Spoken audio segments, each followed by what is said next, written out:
ఒక పేద నాన్న తన కొడుకు జీవితంలో ఎలాంటి కష్టం రాకూడదని పగలు రాత్రి కష్టపడ్డాడు. తన కోరికలను వదులుకున్నాడు. కొత్త బట్టలు కొనుక్కోలేదు. అనారోగ్యం వచ్చినా పట్టించుకోలేదు. ఎందుకంటే తన కొడుకు పెద్దవాడై మంచి జీవితాన్ని గడపాలనని మాత్రమే కోరుకున్నాడు. సంవత్సరాలు గడిచాయి. కొడుకు పెద్ద ఉద్యోగం సంపాదించాడు.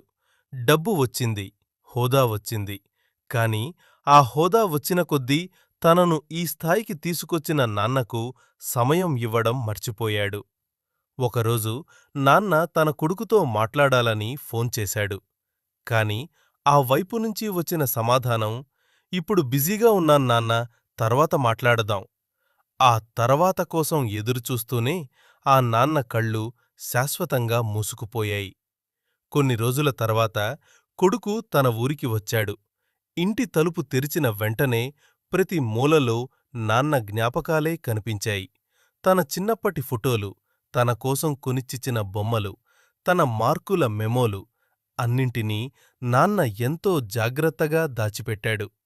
అప్పుడు అతని కంటికి ఒక పాత ఫోన్ కనిపించింది. ఆ ఫోన్లో నాన్న చివరిసారిగా చేసిన కాల్ రికార్డ్ కనిపించింది.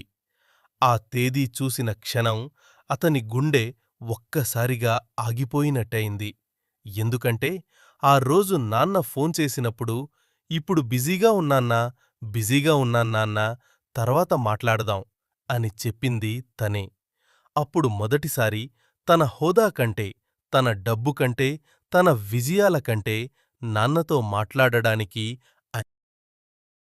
నాన్నతో మాట్లాడడానికి 5 నిమిషాలు కూడా కేటాయించలేకపోయానని అర్థమైంది.